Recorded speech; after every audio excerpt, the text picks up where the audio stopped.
Here we go. Welcome to day 4. Happy Friday. It's good to see you guys. Come on in. Day 4 of the Wealth Op Challenge. Today, I'm really excited to just get you guys over to Rami and Michael because they're going to have a really in-depth conversation for you guys. Yesterday, we talked about some good, better, best options. We're going to go a little bit deeper into that today as well, really taking you guys on the understanding journey of what it looks like to actually retire in 10 years or less. This isn't just an idea that we came up with. It wasn't just a cool headline. It's actually something we want to walk you guys on in the development of your wealth op. And so today, that's what we're going to be focusing on. I actually want to invite Rami to the stage. As you guys know, we are super thankful for him and all that he's helped us do in the process of creating our wealth op and our wealth op plan. So Rami Khalil, I'm going to bring you up and pass it on over to you this morning. Hello. I'm going to let you take it away from here. Hey guys, happy Friday and good afternoon Wealth Op Challenge.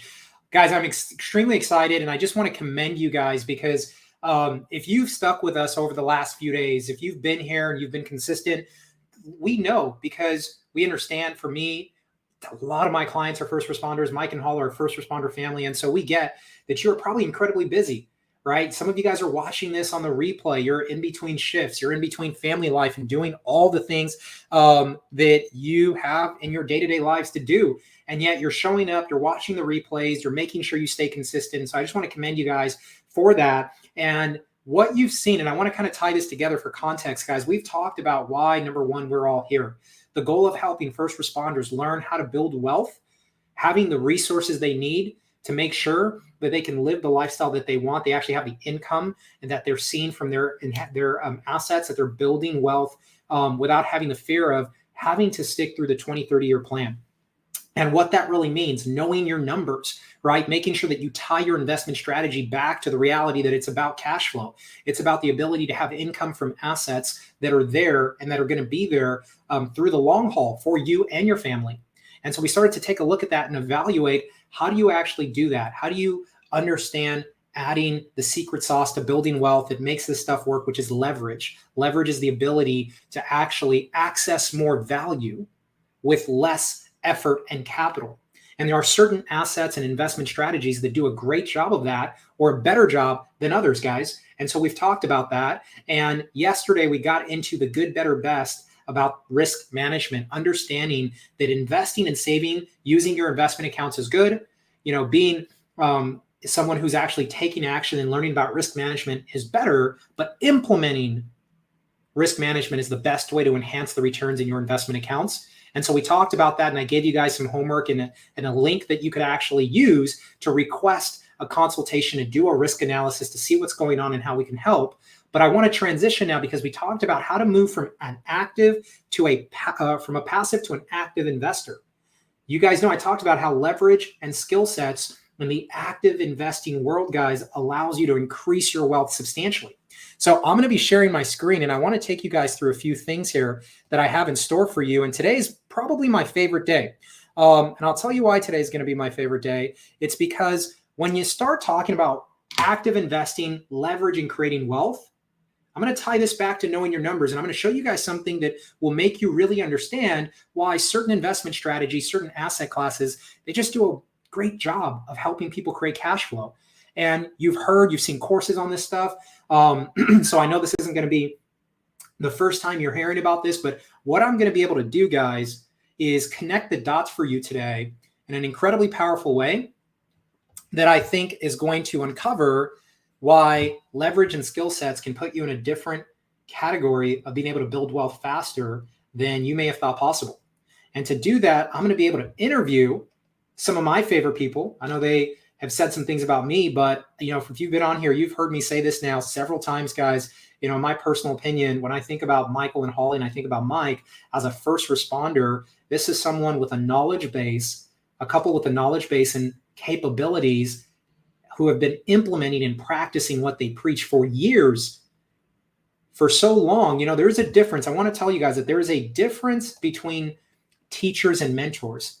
There's a lot in today in social media and in the financial world, there's a lot of people who are teachers who are sharing information and strategies at a surface level because they have the strategy, they have the knowledge at an intellectual level, but they've never actually really created breakthrough, taken action for long enough to create results consistently in whatever it is they're teaching, so that when other people learn from them, when they're students, when you learn these strategies, when you implement them, someone else has already stepped on the landmines. And so what you're learning is the filtered down, refined action steps that lead to breakthrough, lead to more income, more wealth. And when it comes to this conversation of doing so as a first responder family, Mike and Holly Peel have done that and are leading from the front. And so I want to connect the dots, and then I'm going to actually get a chance to interview and pull out one of the most effective strategies in the real estate world when it comes to how to create cash flow and wealth in 10 years or less from Mike and Hall and what they've been able to do. And I'm going to share this with you guys. And so to do that, though, I want to kind of really connect the dots, like I said, guys, for you, and bring in a few things here.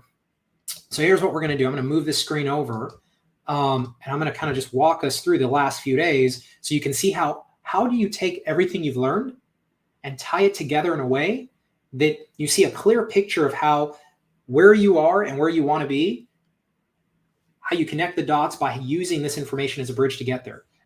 So let me do this here.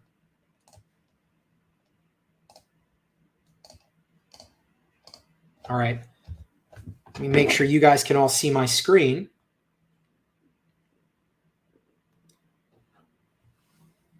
Okay. Awesome, guys. So here's the reality about why this is important. I want you to think about this for a moment. How does this all tie together in the wealth hop?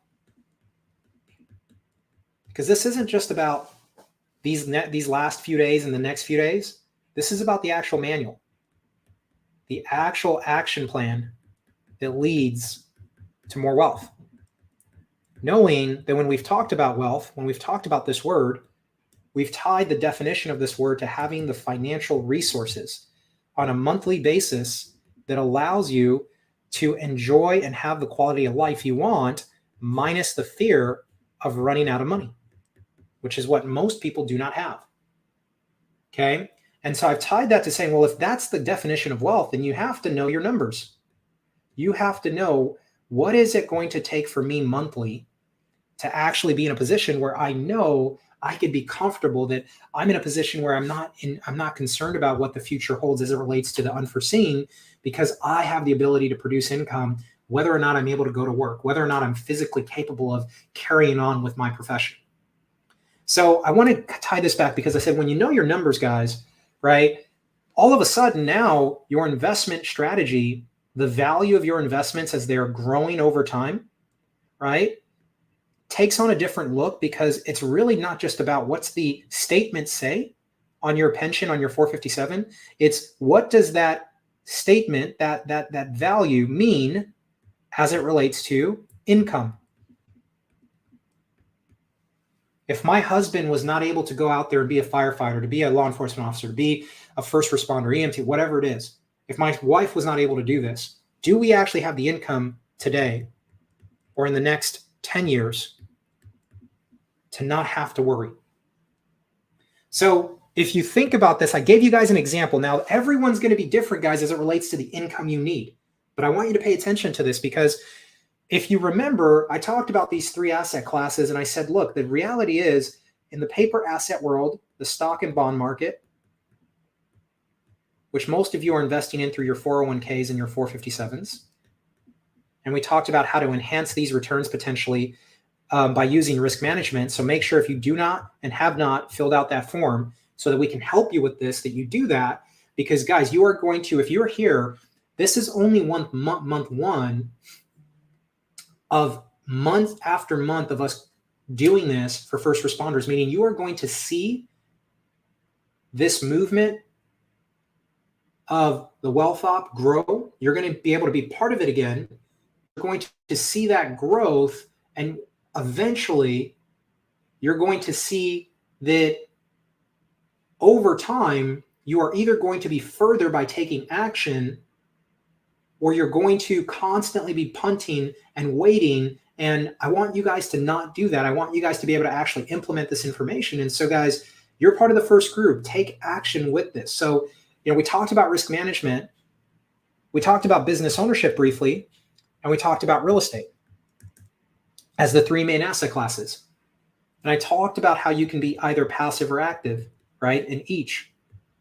But the reality is, one of the things that I really hit on, guys, is, hey, what would it take to actually create the income you want based on where your money is today? Which for most people, again, is where? In their retirement accounts via the 457 and 401k and your pension. Now, again, the pension is the saving grace here. But if you think about what we looked at when we looked at the stock market, and we used an example, we said, imagine that you needed $10,000 a month.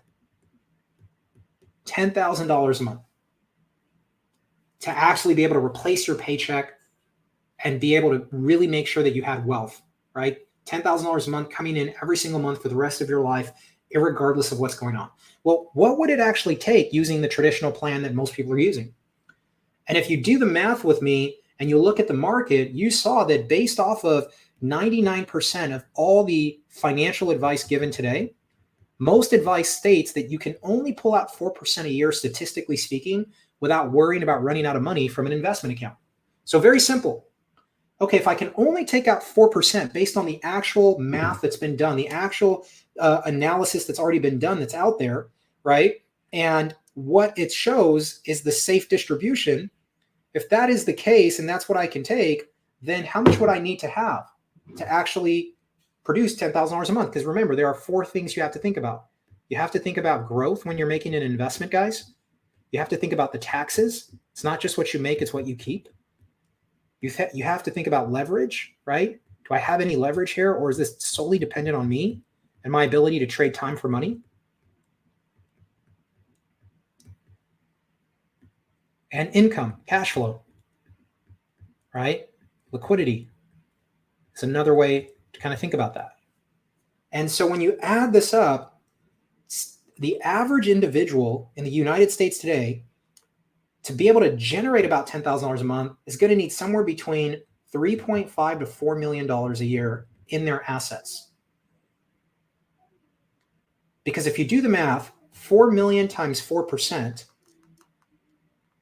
is, if you do that monthly, is about $13,300 a month. And if you factor in, let's just say a 25% tax rate, depending on where you live, this is just an example, everyone's a bit different, guys, right? Minus 13.3, that nets you just about $99.75, so just around $10,000. So guys, think about where you are today in your 30s, in your 40s, in your 50s, in your 60s, and the value of the assets you have right now. How much longer would it take, based on where you've gotten to and how long it took you to get there, to actually accumulate that much just focused on accumulation? And while we can help you enhance that through risk management, which if you're catching this for the first time, go back and watch the day we talked about risk management, guys, as we went through that. But think about how long that would take. And so the question is, well, is there a better way? Is there a better way to couple what I'm doing and add a strategy that can help me produce more cash flow, since the goal of investing is income first? When you're in a plane and they say, put the oxygen mask on first before trying to help and assist others, this is the equivalent of putting the oxygen mask on first. If an individual does not have the income to maintain their own lifestyle, it becomes very challenging to be able to do anything and have an impact beyond that. So I want to introduce you guys to the fact that when you're evaluating asset classes, there are these metrics we look at. We look at growth. This is how every investor evaluates whether or not they're going to invest in something. We look at growth. We look at tax advantages.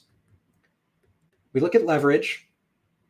And we look at liquidity, which is how much access do I have to my money, or income. How much income does this investment produce? And if you think about the stock market, business ownership, and real estate, which one of these asset classes within the time frame that we are talking about here in this week, 10 years or less, actually checks the boxes. So do you get growth in the stock market? Yes, you do. Do you get tax advantages? It depends. There's a difference between deferring your tax and saving money on tax, reducing the tax bill. Most people don't understand that. I'll talk about that in a bonus day. Is there leverage? Well, if you're getting a match through your employer, there's some leverage. Someone else is putting money on your behalf, but it's still tied to what? Your time, which is capped. You only have so much time in a day. Are these investments liquid? Generally speaking, no. You have to wait till you're 59 and a half before you can typically access money from retirement accounts through your employer, right? Even if you have a Roth, which is, an account that allows you to take money out tax-free, that's only after 59 and a half when it comes to the interest. Does it produce income? Again, it is incredibly value-based. You need a very large or substantial amount of money, as we've seen, to actually get a meaningful amount of income. And it does what? It does that within a 30 to 40 year window. So it doesn't get us the check marks that we need across the board. And the beautiful thing is, remember, as we're evaluating investment, guys, it's not a conversation of or. It's a conversation of being strategic, and it's a conversation of and. If I already have my investment accounts working for me, where else can I divert my attention and capital so that I can accelerate the time frame? What about business ownership? It depends, right? Are you buying a franchise? Are you building a business? But either way, you can have growth. Business ownership does have tax advantages. Business owners have way more tax advantages than traditional employees. And these days, you don't have to stop a career or go add another 30 to 40 hours to be a business owner. There's a lot of leverage with online. There's a lot of leverage in business ownership with technology these days, but it does take time, right? And do you have leverage? On the back end, it depends. If you have a business in the beginning, it's very person dependent. It's very you dependent. Over time, if you hire people and you have other individuals working for you, then it can become a little bit more system dependent and have a little bit more leverage, right? What about liquidity and income, right? That's also something that business ownership can provide you, but it depends on what type of business are you in. What is the offer, right? Do you have physical products? Are you selling things online? So there is a lot of fuel you have to burn to get the plane off the ground. If you're building a business, some people, that's why they look at franchising. They try to find something that's system dependent, that's already proven, that I don't have to go figure things out, that I can put my money to work. And generally, business ownership takes a little bit of time, right? It takes time to get the plane off the ground. And so let's talk about real estate. Most people have heard that in the United States, in America, that most wealth has been created in real estate. There is truth to that. There is truth to that. Okay? But why is that? And where? Where in real estate? Because real estate's a very general word, guys. So when you look at real estate has growth, because if you have a property, right, the property can appreciate over time. Real estate has tax advantages because in real estate, what happens is, and we'll talk about this, real estate owners benefit from things like inflation,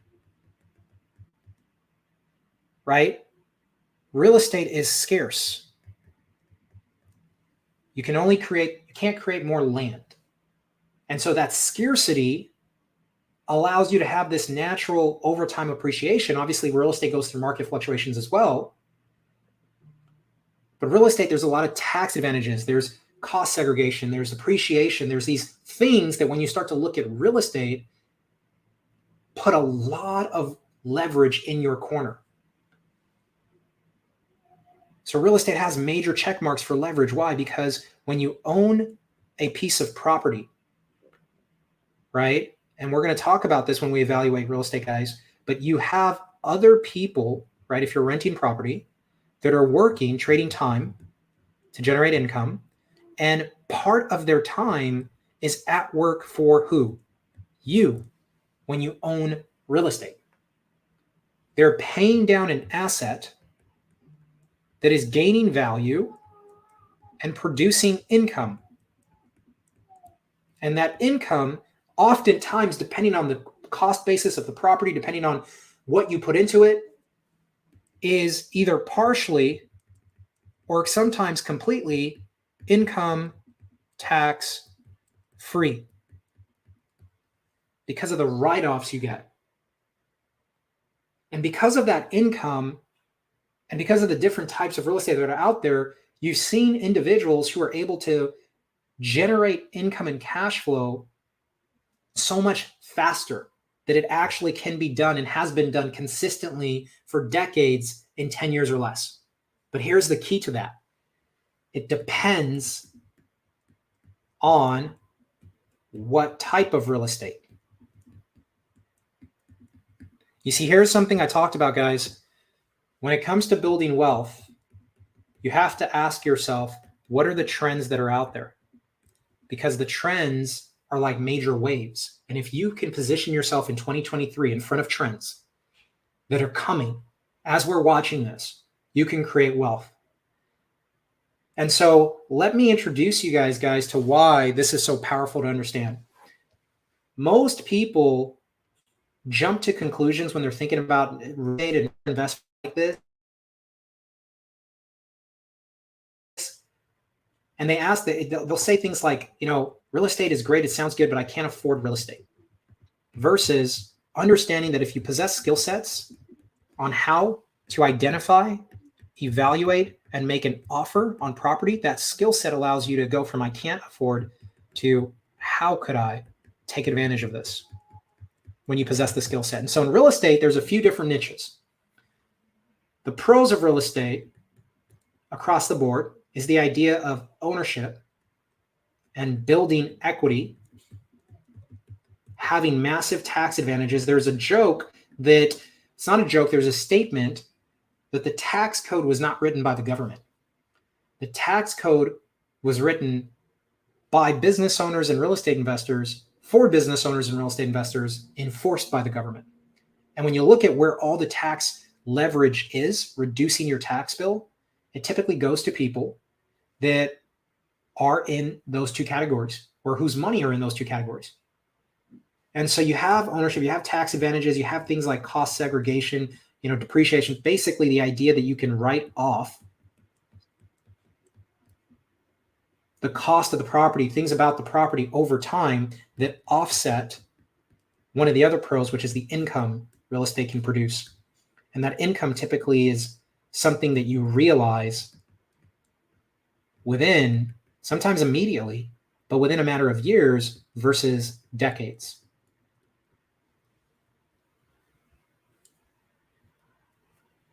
So there's a lot of leverage. But what are some of the cons of real estate? Well, let's talk about this, because when I first met Mike and Holly, and I sat down with Michael, and we started to talk, and here I thought I was talking to a law enforcement officer. And as I started to speak more and more to Mike, I realized, wait a minute, this is not someone who's simply a law enforcement officer. This is someone who is an investor with an incredible level of experience, skill set, and depth in the conversation of tax, which is very powerful to understand, and real estate. And so, guys, I want to actually bring back on none other than, I would say the real anchor and reason we're here, the actual reason what the Wealth Op exists, because this gentleman is someone who is the living example of building wealth while serving your community. He's the one putting on the uniform, on calls, right? If you guys think you're busy, man, sometimes I talk to this gentleman and I'm like, how in the world does he even have time to pick up the phone in between these shifts, being a dad, a husband, and owning investments that you would think, you need a lot of time for. And so what I'm going to do, guys, over the next 30 minutes is I actually want to share with you guys the light bulb moment that went off for me as an investment advisor when I was talking to Mike about, wait a minute, here is someone who is working the 30-year plan as a law enforcement officer with a pension and a 457, that's going to be there. Yet, as I'm looking at their finances that they brought me in to help them with, I'm realizing this is a couple that won't need to work 30 years if they choose not to, because of the assets that they've created in this conversation of active investing, using a strategy that has leverage and tax advantages, and one in the column of real estate, in the conversation of real estate, that actually does a better job of producing cash flow. And so, Mike, I want to just pick your brain and actually share with everyone in the Wealth Op Challenge what and why Holly and you, over 10 years ago, had a moment where you said, hey, here's a strategy that is going to make a lot more sense. And here's the first question. You guys started investing in real estate, but why? Because there's single family, right? There's a lot. You can go buy single family homes and do that as your main strategy. There's multifamily and apartment complexes that are very popular today, with the idea being, if I invest in real estate, I can go work and these properties are working for me. And then there's storage units, right? And so talk to me about why Holly and you decided not to go single family, not to go multifamily. And guys, I'm going to tie this back to something that I asked Mike, and so you'll see what the light bulb moment was for me. And I was like, we have to help more first responders with this. So what was it about that led you guys to saying, hey, we're going to be more specific and we're not going to do two of these three? Why was that? Oh, I think you're muted. There we go. Newbie at the computer. Thank you, Ram. And guys, don't forget your pen and paper. I'm taking notes as Ram talks as well. But to answer your question, Ram, so we looked at a few different things. We looked at how can we not only leverage time for money, how can we make money while we sleep, how can we create a product or actually buy into real estate that's not dependent on the market, how can we quickly increase value, how can we reduce expenses overall, limit exposure, have protection in place. So when we started looking at all those boxes, we realized that storage for us was really the only way to buy into commercial real estate, knowing it's one of the most profitable commercial real estates for the past 50 years, knowing it's a growing market, knowing that there's a bunch of baby boomers that are selling off the property. Some of these properties you're getting into, like our first property, owner finance project, we came in with less than 5% money. And now we've got a platform or a vehicle to create wealth with 100, 200, 300 units that overnight we could do a rate increase for $4 or $5 and add $500,000 in value to this property. We can write off probably the first 7 to 8 years, write off everything, so we have zero tax exposure for that first period. And then even better, we keep the property and give it, like the property we've got right now, we're looking at a refinance now and pulling out $1 million+ all completely tax free to go do this again. There's really no product that offers anything like that, specifically when it comes to protection, the ability to expand, and especially economic ways. A bad economy actually does better in storage. People are downsizing, shifting, and they're not going to get rid of their stuff. And there's a saying in storage, people will choose not to pay their mortgage, but they will definitely choose to pay their storage bill because they're not going to get rid of their stuff. They'll lose their house first. So for all those reasons, there's quite a bit of advantages for us. And it just seems like it was a way to protect us and limit exposure and actually build wealth quickly. So let me break that down, guys. And let me go back to the whiteboard really quick, Mike, because you just said a lot there that just literally is so good. Guys, I don't want you to miss this. Here, two things. Number one, never be scared about doing or learning something because the time you think it's going to take you, because here's the truth about life. The time's going to pass anyway.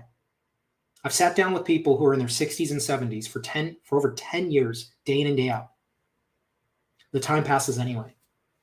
Where are you going to be? It's different in 12 months, in 3 years, and 5 years. And so, Mike, what you just said was, first and foremost to that question, when you looked at single family, when Holly and you looked at single family and you're like, okay, we could go buy single family or multi-family units. We're going to use real estate because real estate has better cash flow and leverage. But the challenge with these, right? What are the cons, right? The cons are what? Your income is very concentrated when it's single family into one family or one individual, right? So it's a high level of concentration on one individual or family. Mike, what were some of the other challenges about thinking about single family and multifamily? Talk to us about some of those additional challenges that you guys saw. Yeah, so there's kind of one of the big focuses is tenants, not toilets, and I don't want to have problems. So I don't want to deal with tenants who are calling me in the middle of the night, hey, my plumbing broke, or my roof collapsed, or I've got major electrical issues. So I didn't want to deal with those complications. I didn't want to have all the exposure, meaning if my tenant decides today to either destroy my house or move out, I just lost my entire income stream on that property. And much less, even worse, if you're in California, eviction laws are insane. It could take 9 months to a year to actually get somebody out of that property, which means, hey, I still got to pay the mortgage, but I have no income and no revenue. So it's basically what people don't realize when they're seeing this stuff, Mike, is the managing that you have to do with the people and the property that become challenging for folks that basically make this now a whole full-time job.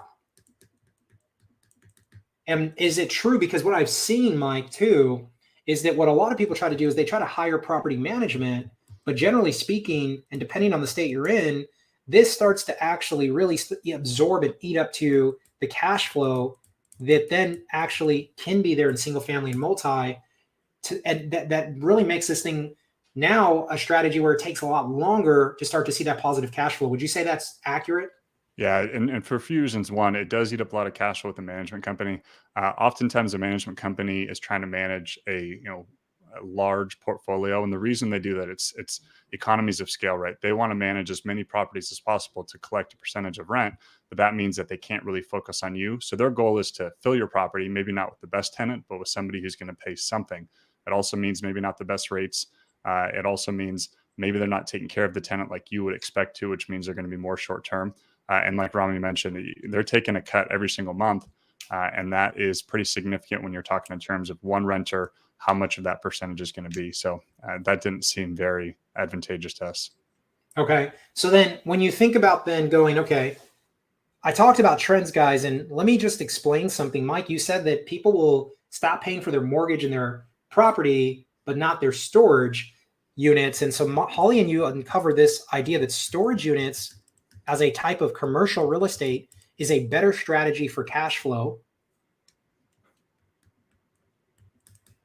How does that solve the problem of people and property, though, from a management standpoint? What is it about storage units? Because don't you still have to manage the people who own the storage? Or what is it about storage units that's so different when it comes to managing people and property that give you more leverage than single family and multifamily? Well, one, you've got numerous units, right? You've got one condensed area, like our current location, a few acres. You've got 257 units with roll-up doors, so very minimal maintenance. I've got one manager lives on site, so it's built-in security. Someone actually owns a property, takes ownership over it. So I have one person to manage that equates to 250 different revenue streams every single month, 257. So for us, it was simply, how do we condense all these revenue streams in one place? Minimal management, minimal ownership expenses. Maintenance is extremely minimal. And then you mentioned earlier, yeah, we've had numerous tenants over the years when, let's say we're going to go through an auction and somebody passed away. It's maybe a probate thing, or maybe there's a trust sale. We've got guys who have, stored furniture for 10 plus years in a facility with us, and they've paid excess of $60,000, $70,000 for, storing things like blue jeans because they were sentimental to them. Some furniture that was passed down, for a couple generations. And so it's not necessarily about what's in the unit, it's the value of what's in the unit to that specific person. So when we're talking about people who forget to pay their mortgage or choose not to, people are less associated or tied to a mortgage or a house or even renting a house than they are to stuff that they treasure and care for.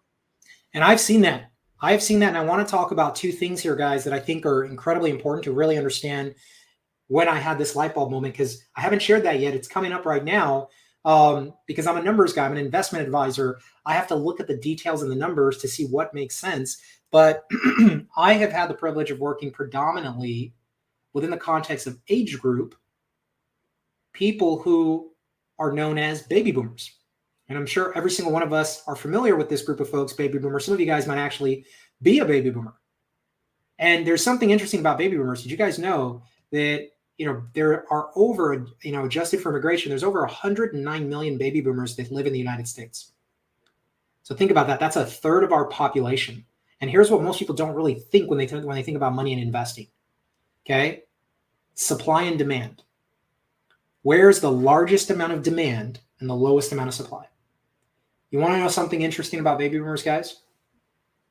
over a decade of working with these incredible folks is baby boomers, right, have just over the last 10 years hit retirement age. What does that mean? It means over the last 10 years, every single day, 10,000 baby boomers have retired.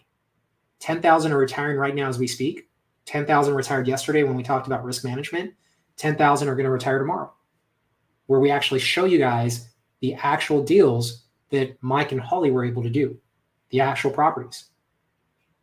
And baby boomers having to downsize have things that have intrinsic value, possessions that they got from their parents, their grandparents, that they want to pass on to their children. And as they downsize more and more and more, because of being on a fixed income, they have to store their things. When you have over 109 million people who every single day, 10,000 are eligible for Social Security, when we say hit retirement, having to downsize, that is a trend. Baby boomers have been like a basketball moving through a garden hose. They have literally reshaped every phase of society from an economic standpoint that they've gone through. And now they're all going through this phase of life called retirement. So when you're thinking about investing, whether it's the stock market, business ownership, or real estate, think about how can I cater to the biggest, most predominant trends? And so when you think about all of this stuff, and we're talking about cash flow, what I saw when I heard Mike and Hall talk about, man, we've spent tens and tens of thousands of dollars in over a decade as a couple learning how to successfully identify, evaluate, and make offers on storage units, which is a skill set that many, not even real estate professionals have, because it's such a unique niche, right? How many single family and multifamily units are there in the United States? More than you can count. Hundreds and thousands. Millions. How many storage units are there? Tens of thousands. It's a lot more scarce. And scarcity means what? Means there's demand more than there's demand more than there is supply. And so that is something that's incredibly powerful. Now watch this. Here's the interesting thing about this. I asked Mike, this was a while back, and I asked him again. I said, Mike, well, I know how much it would take to help someone create $10,000 a month if all they were doing was relying on their investment accounts, right? Based off this 4% idea. And obviously I know how to help them increase and crank up the potential profits and returns by using risk management. It's still going to take time though. You know, what about this conversation of storage? And I said, how much would I need to have as an example, just as a whiteboard example, right? To generate the sem cash flow. I want you guys to take a look at this. We did this together, and you're going to see real examples of some deals Mike and Hall I've talked to them about that they are actually going to share with you guys, which is pretty incredible, guys. But if we know we need 3.5 to 4 million at 4% to generate about $10,000 a month, right, of our own money meaning that's how much money I have to put into this investment for this to be able to work. And there's ways you can enhance that, guys, that, move that down a bit.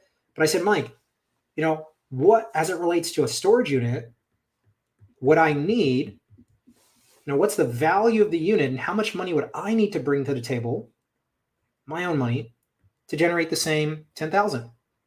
And there's different, guys, we're going to really break this down, but Mike, walk us through that. I'm going to ask you that question here again. What would you say it would take as a just back of the napkin, rough math? All these deals are different. We get that. But as an example, what would it take to generate that same level of income? Talk to me about what we had just talked about the other day. Yeah, so roughly, if you're talking 10K a month after debt service, obviously with tax advantages in place, you're probably looking at a facility, 1.7 to 2 million. All and right. There's numerous ways to get in that kind of property. And we're going to talk about that, guys, because this is where the value and the edge lies. The edge lies not in having money, but in having the skill set, which give you the eyes that other people don't have to see what they can't see. All they see is an obstacle. All they see is a wall. as opposed to an opportunity, which you can only actually see if you actually have the skill set on how to evaluate and do what you guys are going to hear and Mike and Hall do and share between today and tomorrow. But okay, so let's say it's 2 million, right? So at 2 million, what typically would you be putting down on a property like that? So if it's very traditional, you're talking maybe 20, 25%. But there are a lot of products out there through the SBA that could be 5% or less. And then there's actually a lot of owner finance projects out there right now where they're saying, hey, I just need you to take the property. I just want a guaranteed income. So maybe 400 grand at your maybe 25%, maybe a little bit more like 500. However, the projects we're looking at right now, we're looking at a project in Livermore. The owner is simply looking for 1 or 2 months down payment, and they just want a consistent income stream for the next 15 years. So let's think about this for a second. 400,000, 20% down, right? That's the money that someone brought to the table. After debt service, meaning after kind of the service of managing, paying the debt, the mortgage on the property, what would you say the net cash on cash return is on that?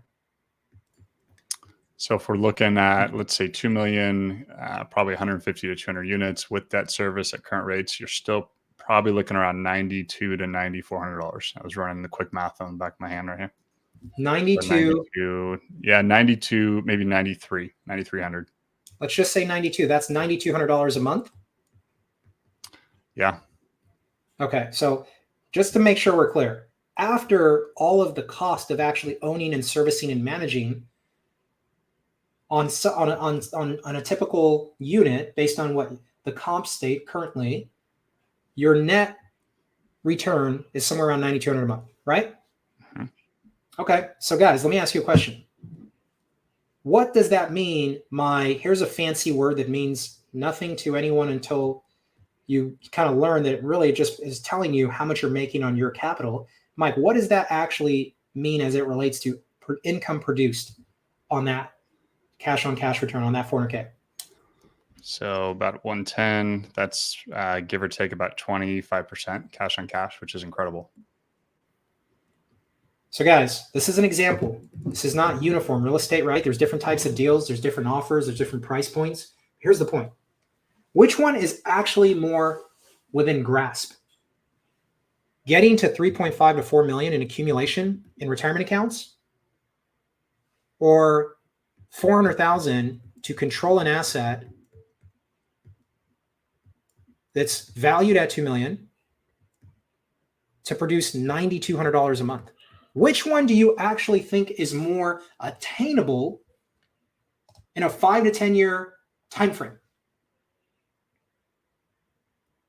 Right now, when trends that are setting, the trends that are occurring mean we are going to need to have more storage units available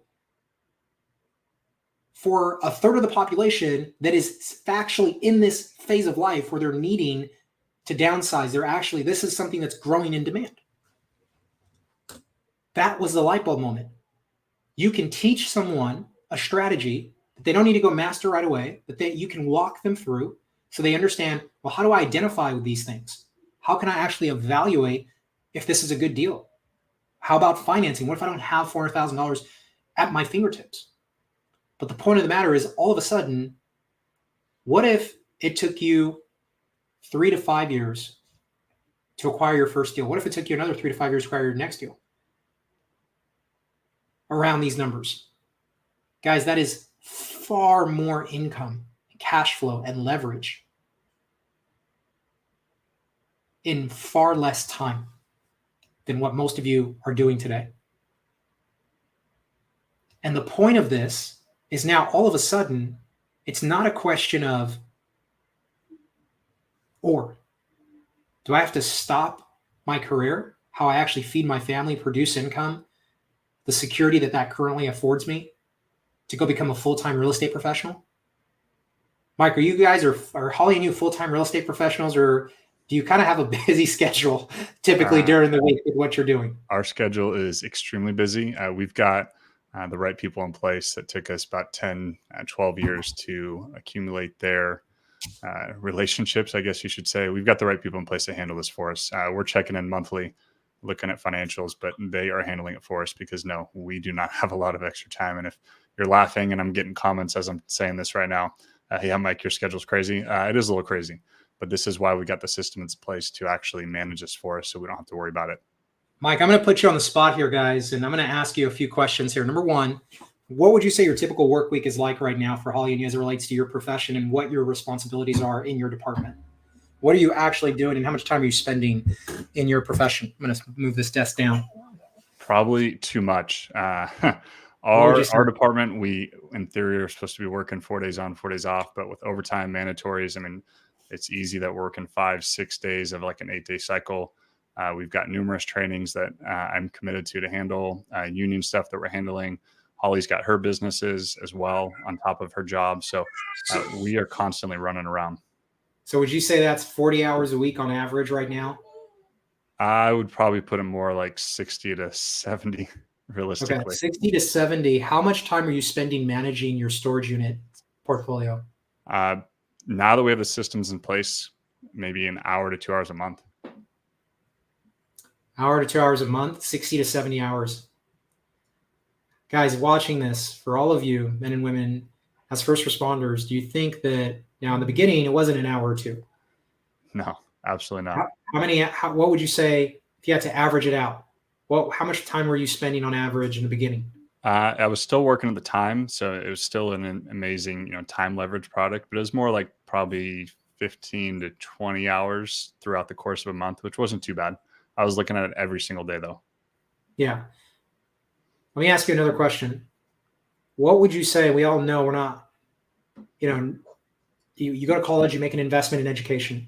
How much have Holly and you invested into learning how to actually do this, between how you uncovered this, the strategies, the mentorship, the people, the systems? What kind of an investment was that to learn this skill set? That's funny. We actually had that conversation the other day. Self-storage specific, mentorship, learning how to understand financials, valuation. We're probably $90,000 in training just to understand all of this. Okay. $90,000, almost six figures. Now it's definitely paid off because I've seen what you guys have done. If knowing what you know and being able to simplify it and avoid all of the headaches, the time, for someone who's completely new and is like, you know what, let me check this out.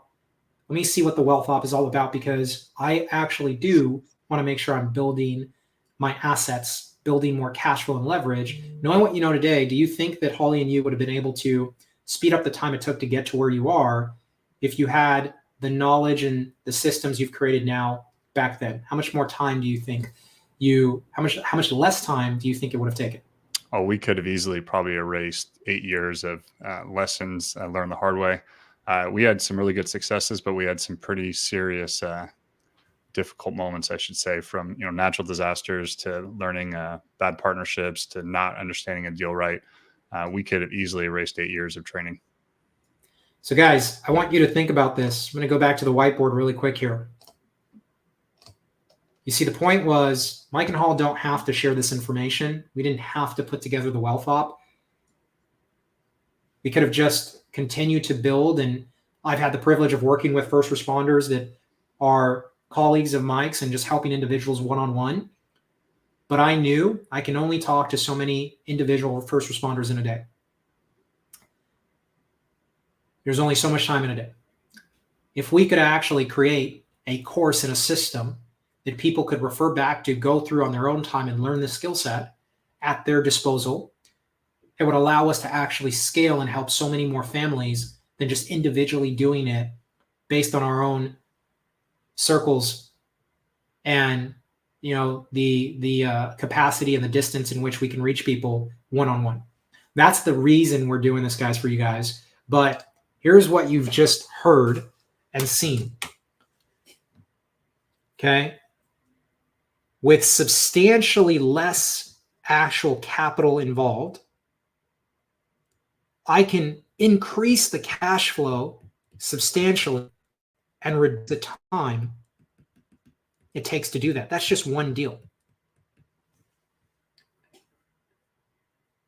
And yet, obviously, if I'm completely new to this, having someone who's already made almost $100,000 investment in 10 plus years of their life share with me how to save 8 years in my learning curve so that I understand what to look for and how to do this down to the financing, all immediately allows me to possess a skill set that I did not possess 3 days ago, 4 days ago. That opens up a world of opportunity. That is the power of knowledge and systems. This is the power of realizing that you don't have to stay on this side of just passive long-term investing, where you're just kind of trading the next 25 to 30 years, and you can make the jump, but do so with a system and mentorship and a guide to having way more cash flow and leverage in your life. And I'm telling you guys right now, guys, that I do not think there's a better time to actually learn how to get ahead of this trend, because I do believe you are going to see, it's really interesting. In 2009, Wall Street, and you talked about this, 2009, the market crashed, 2008, I should say. We had a real estate crash.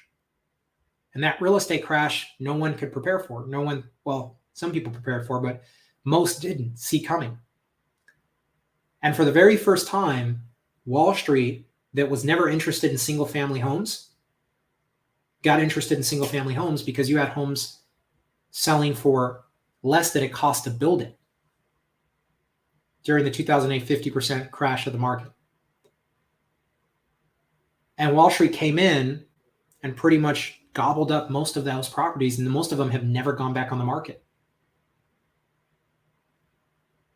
And fast forward to today, going into another so-so economy. Maybe we go into a recession, maybe we do not, depending on who you're listening to and what data you're following and what formula you're using to even, accurately assess inflation in some of these data points. We have another interesting storm on our hands. And yet now you have an advantage and an edge in understanding something that most do not, and a way more scarcer type of real estate than what else is out there with single family and multi. So this is incredibly powerful, because the point is less effort, less capital, accessing more value. Storage units are the catalyst definition of leverage in real estate. Less capital, less effort, more cash flow, more value. That's the power of this. And so if you haven't caught on, single family real estate is good and is better at producing cash flow than other assets from a time value standpoint, the time it takes. It's like a system that's already built that you're assigning control over. And single family is good. Multifamily is better, but storage units are the best. So what we want to do is, I asked Mike and I said, well, can you share with me some examples of some deals and how you would go through this and evaluate it as an expert, as a veteran today, first responder. If you guys, how many of you guys would like to see that? Would actually like to see Mike at work, right? It's like if Mike was to rip open his uniform and you see that S on his chest, it stands for storage units, right? And so we're going to tomorrow have Mike change out of that first responder uniform and put on his storage unit real estate investor hat and walk us through Holly 2, these deals that they've been able to do, the cash flow it actually was able to produce, the wealth that it's created for their family, and how they're still actively doing this out of a 60, 70 hour plus work week. That's just Mike. I know Holly's schedule. And somehow when I call them, they're with Micah, their son, taking him around to games and doing all the parent stuff too. I mean, guys, like, you do not have an excuse of time. Okay. And so here's the homework for you guys. Show up tomorrow. We're going to show you something that that actually consolidates and brings in the best of what you can do with your retirement accounts and investment accounts with learning this skill set, so that by the end of the next couple of days, guys, we're now going into the weekend and the last couple of days of the Wealth Hop Challenge, that by the end of this week and weekend, you are literally going to have a skill set and you're going to know how to take the next step in mastering this, so that before the end of the year, some of you guys may have already actually been able to do this yourself. So make sure to show up tomorrow because of what we're going to show you. If you haven't done so already, fill out that link so that we can start to help put things in the right position for you with where your money already is as it relates to risk management and your investment accounts. And we're literally going to pick this back up in a powerful way to talk about the next steps. And you guys are going to get a chance to look behind the curtain at how to actually move forward with this specific niche. Mike Hall, I'm going to turn it back over to you guys, but I am incredibly excited about going from today to tomorrow, because this is actually the piece of the puzzle that reveals how everyone on this call could actually be able to retire in the next 10 years or less. And you're not only going to see what Mike and Ollie have done, you're going to see the actual blueprint of what they shared with me about what's going to happen over the next 10 years that completely puts them in a position where even before that, this career is completely a choice for Mike. So let me turn it back over to you guys. And I'm excited about tomorrow, guys. Make sure you're here on time. And I will see you guys all soon. I appreciate it, Ram. Hey, just a reminder, guys, tomorrow is 9 a.m. Pacific time. It is Saturday, so make sure you're checking the Facebook group, opening the link, making sure you're saving to your calendar. 9 a.m. So do not be late. If you are watching the replay, you can absolutely comment and have questions sent in as well, and we'll try to address those. Tomorrow's going to be a lot of fun. We actually get to go through financial statements, which may not sound fun, but it's important. We really do believe you're one property away from retirement. So if we can get that one property down, now you've got the ability to work because you want to work. You get to show up better for your family, show up better for the people that you serve.